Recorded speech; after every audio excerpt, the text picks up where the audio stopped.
Jadi selepas 13 tahun sejak tahun 2009, ini dia Pro 2 Alza terbaru tahun 2022, generasi kedua. Dalam tempoh tu dalam 400,000 dah terjual dan kita nak tengok kali ini model terbaru ni adakah dia akan jadi juga MPV pilihan lagi sekali. Itu yang kita nak tengok dalam video ni.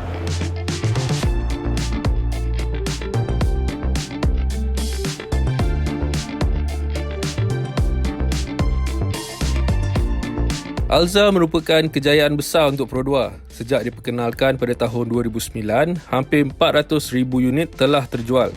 Bahkan, pada tahun 2021, Pro 2 jual lebih banyak Alza berbanding MPV 7 tempat duduknya yang lebih baru, Arus tu.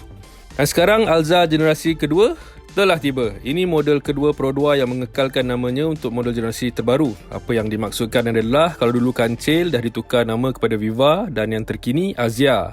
Kembara pula dah jadi Nautica dan kemudiannya Ativa. Hanya Myvi saja dengan Alza ni yang mengekalkan nama mereka. Kali ini Alza menggunakan asas daripada Daihatsu Xenia dan Toyota Avanza. Akan ada juga Toyota Veloz yang bakal dilancarkan nanti sebagai penawaran yang lebih premium. Memang reka bentuk luaran adalah dari sentuhan Pro 2 tapi masih dapat dilihat dengan jelas bersamaan bentuk semua model ni lah. Sama seperti Ativa, Alza baru ini menggunakan Daihatsu New Global Architecture atau DNGA. Di depan, rekaan lampunya sama dengan Avanza dan Xenia. Apa yang membezakan ialah rekaan grill yang lebih besar dan menonjol dengan palang krom di tengah dengan logo Pro 2. Bumpernya pula menempatkan lampu kabus LED walaupun tiada DRL LED. Kalau nak DRL LED berkenaan, kenalah tambah body kit Gear Up Prime. Ini akan melibatkan bahagian kit bahagian bawah dengan DRL serta body kit belakang dan spoiler belakang lebih besar. Pakej Gear Up Prime untuk Alza ni juga nampak lagi menarik berbanding Gear Up yang ditawarkan untuk Ativa dan Myvi. Kalau nak cakap pasal saiz, Alza baru ni memang lagi panjang, lagi lebar, lagi tinggi kalau nak dibandingkan dengan Alza lama tu lah. Panjang misalnya, ini ada tambahan dalam 200mm, tapi wheelbase sama, 2750. Tapi semua tu disumbangkan, bila kita tengok dalam kabin, baru nampak rasa dia punya luas lah. Dengan platform DNGA, Alza kini 10 kg lebih berat berbanding model lama. Tapi ia juga 100 kg lebih ringan daripada Mitsubishi Xpander dan Honda BR-V serta 300 kg lebih ringan berbanding Proton Izora. Kedudukan Alza juga lebih rendah dengan jarak kelegaan tanah hanya 160mm, lebih rendah bahkan daripada model Toyota Veloz dan Avanza yang mempunyai jarak 200mm dari permukaan tanah. Kelebihannya, Alza nampak lebih sporty walaupun ia sebuah MPV.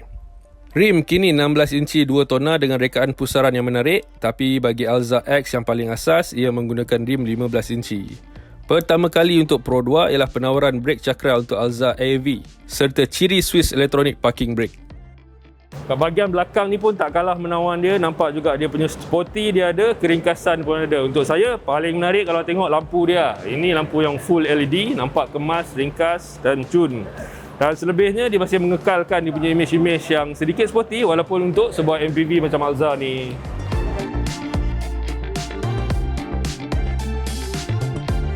Jadi kat dalam ni kalau nak tengok rekaan dia, boleh kata agak okey lah. Walaupun material semua hard plastik, tapi dia ada bagi perincian-perincian yang nak bagikan nampak semengah sikit lah, krom punya ni. Dan satu lagi yang saya suka juga, mungkin ni kot, lagi best je dari yang Ativa punya, lagi lancar. Bahagian tengah ni nampak kosong untuk setengah orang, tapi kalau orang macam saya yang suka keringkasan tu, saya nampak okey je sebab dia nampak clean, tak ada masalah. Kekurangan satu lagi, steering masih lagi sama. Tak boleh adjust tarik ke badan, mesti atas bawah je. Selebihnya untuk AV ni dia nampak ada datang dengan kemasan sikit merah coklat apa tu untuk bezakan dengan varian lain. Itu sajalah. Dan ya. Kabinnya pula hampir sama dengan Altiva, paparan 7 inci dan speedometer digitalnya sama, begitu juga dengan butang di steering. Baru untuk Alza kali ini ialah butang kamera untuk sistem kamera 360 darjah. Skrin tengah bersaiz 9 inci juga menarik. Untuk AV, ia menerima interface baru dan Alza baru ini juga datang dengan Android Auto. Juga yang pertama untuk model Pro 2. Apple CarPlay bagaimanapun belum disediakan ketika ini. Bahagian belakang mungkin satu kelebihan untuk Alza. Untuk masuk sangat senang kerana lantai MPV ini tidak terlalu tinggi disebabkan suspensinya yang rendah. Pintu belakang juga dibuka dengan cukup luas. Ruang kaki juga sangat baik dengan tambahan 90mm berbanding model lama. Tidak lupa, corong udara di bumbung untuk penumpang belakang kini disediakan.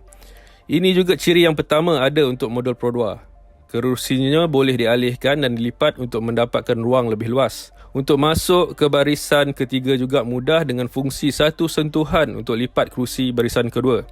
Dan boleh memuatkan orang dewasa dengan selesa di semua barisan tempat duduk yang ada.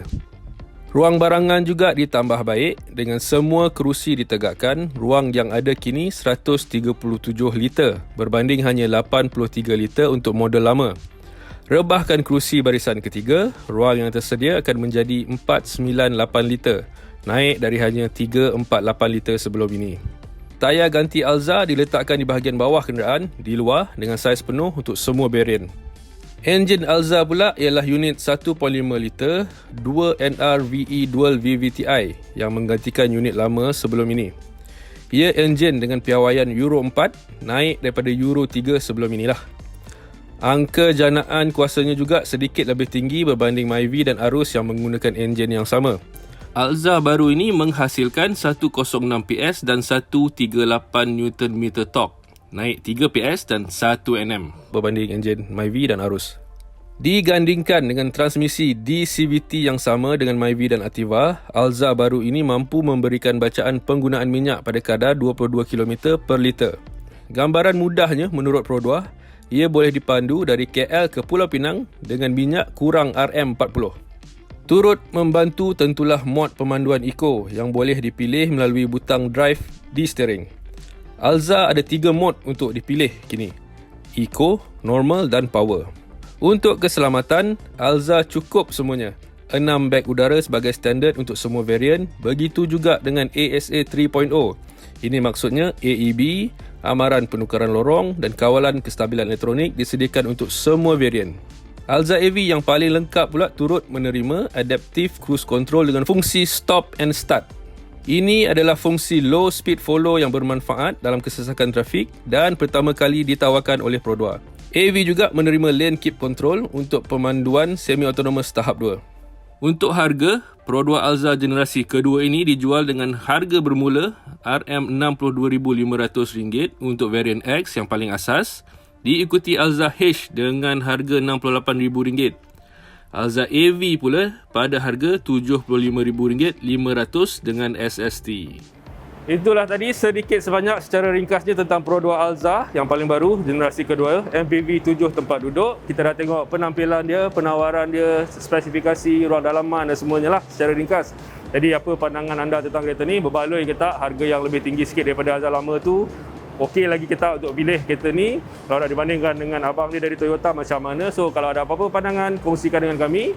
Dan setakat ini dulu dari saya. Terima kasih kerana menonton. Jumpa lagi.